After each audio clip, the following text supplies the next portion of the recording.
Hello po, meron po ako sa inyong ituturo bago po tayo matulog. Kasi po, tuwing gabi po bago ako matulog, ganito po ang aking ginagawa. Yan po, magre-relax na po tayo ng ating muka. Meron po akong yelo, pampaganda ng kutis ng muka.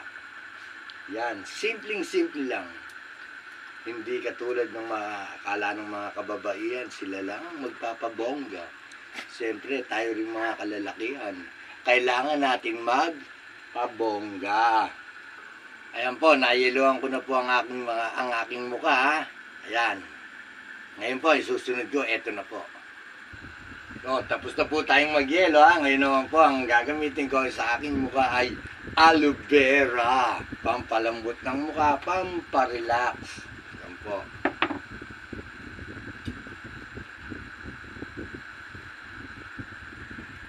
Yan. Ako.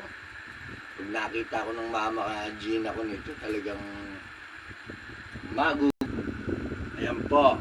Imamassage ko lang po ang aking mukha. Ito'y marami. Kaya napahibig ko po si Gina dahil sa ganitong sitwasyon. Diba? Yung aloe vera po, napakalamig sa mukha. At ayan po, napatuyo ko na po ang aking mukha sa aloe vera. Ngayon naman po, gagamit naman po tayo ng polvo. Ayan po, gagamit tayo ng polvo.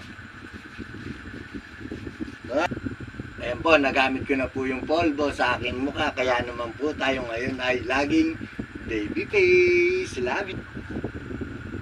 Ngayon naman po, ang gagamitin natin sa pangatlo, ang aking lotion para wag mag-dry ang ating skin. Teka muna po, ubarin ko po ang aking relo. Ayan po, ito na. Pati po sa kamay. Halos lahat gamitan natin para yung skin natin ay hindi nag-dry. Yan. Cut mo na. Yan ha. Po, maglalagay tayo sa aking talampakan. Cut! Masyado kang marot, cut.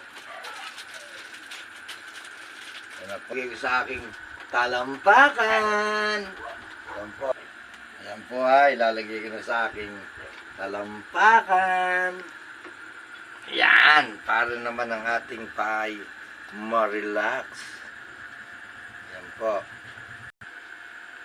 Ayan po, nilalagay ko na po sa aking talampakan yung pamparelax. Po, nailagay ko na po ha. Ayan ha. Ayan. Ito naman po ang aking asong si Kat.